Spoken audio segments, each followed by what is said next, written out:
चाले पद्मनाभाय नमः दामो अकड़ शंकर धनवादेवाय नमः प्रद्युम्नाय नमः उपेन्द्राय नमः हरये नमः श्री कृष्ण नमः सपरिवार श्री लक्ष्मी समेत सत्यनारायण स्वामी देवताभ्यो नमः नानाविध परिमल पत्र पुष्पाक्षतान् समर्पयामि रूपम विनय రెండు మన చతుర్భవేదివే నానా గంధిర్వాఘ్యే ధూమదీపాంతరం ఆచమనీయం సమర్పయామి ఈ తాంబూలం పెట్టి దాంట్లో ఒక కప్పు పెట్టున్నా కప్పు మారే తీసుకో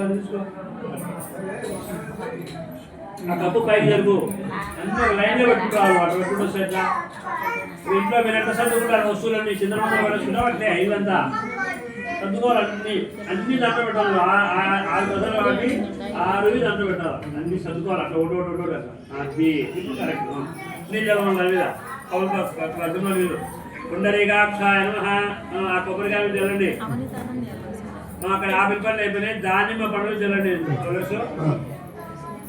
దాంట్లో పెట్టు చూపించండి ప్రథమాత్మ నమః ద్వితీయాత్మ నమః తృతీయాత్మ నమః చతుర్థాత్మ నమః చెప్పండి లక్ష్మీ సమేత సత్యనారాయణ స్వామి దేవతాభ్యో నమః నారికేల ఫల గోధుమ శర్కర ఫల దాడివి ఫల నివేదనం సమర్పయామి తాంబూలం సమర్పయామి నీరాజనం దర్శయామి హిరణ్యపాత్రమసో పూర్ణసహానిమసో వ్యవసాయానికి ఏకదా బ్రహ్మణోపర్య గజయజమాన ఆయుస్తేజో దధాతి లక్ష్మీరమణ గోవింద లక్ష్మీ సత్యనారాయణ స్వామి శివ గోవింద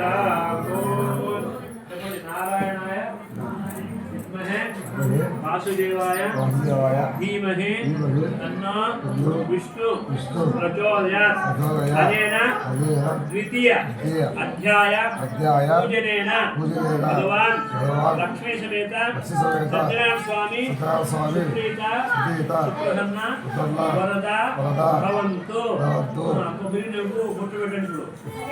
మీరేం చేస్తారంటే టెంకాయ కొడుతున్న ముందు బొట్టు పెడతారు, పెట్టకూడదు. అయిపోయిన తర్వాత పెట్టావా ఇంట్లో కూడా తెలియదు, గుర్తుపెట్టుకో. ముందు పెడుతున్న ఏం చేస్తాం, చేయి ముందు కుంకుమ దగ్గర పోతుంది, బాగుంది. అట్లా నైవేద్యం చూపించి అప్పుడు స్వామి టెంకాయ పండు పెట్టినాం చూపించిన తర్వాత పెట్టాలి. తర్వాత మళ్ళీ అడుగుతాడు అదృష్టంత స్వామి మీరు చెప్పేది బాగానే ఉంది. పూర్వము ఈ యొక్క బ్రాహ్మడు నారదుడి ద్వారా ఒక బ్రాహ్మడు విని ఆ బ్రాహ్మడి ద్వారా ఇంకొక బ్రాహ్మడు విని చేసిన తర్వాత ఒక కట్టెలు ముగ్గునే వాడు కూడా వ్రతం జరుపుకొని బాగుపడి అనుకున్నావు కదా. తర్వాత ఇండియా ఎవరైనా వ్రతం చేసినటువంటి వాళ్ళ కథ చెప్పండి అని మళ్ళీ అడుగుతాడు. అప్పుడు ఒక రాజు కథ చెప్తున్నాడు, వింటున్నాయని చెప్తున్నాడు.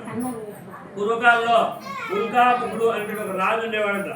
ఆయన చాలా మంచివాడు. జితేంద్రియన్ గచ్చవాది గచ్చని దేవాలయ ధిరే దినే ధనమత్వ జిజా సంతోషేసు. ప్రతిరోజు కూడా ఆయన దినచర్యమంటే ముందు స్నానం చేసి గుడికి పోతాడు. రోజు గుడి పోయి గుడిలో దర్శనం పూజ అంతా చేసుకొని తర్వాత ఇంటికి వస్తాడు. ఇంటికి వచ్చిన తర్వాత గో పూజ అంటే ఇంట్లో ఆవును పూజ చేసుకుంటాడ. ఆవు పూజ అంతా ఆవుకు 3 ప్రశ్నలు జరిగి తర్వాత ఇంటి దేవుడిని పూజ చేసుకొని ఇవన్నీ ఆయన అంతా ఆ యొక్క కార్యక్రమాలకు రాజు కదా, సభకు పోవాలి కదా, మన ప్రజలు కష్టాలు బాగా తెలుసుకోవాలా. 9, 9:30, 10 గంటలకు ఆయన సిద్ధమై రాజు సభకు పోతే అప్పుడు ఆ ప్రజల్లో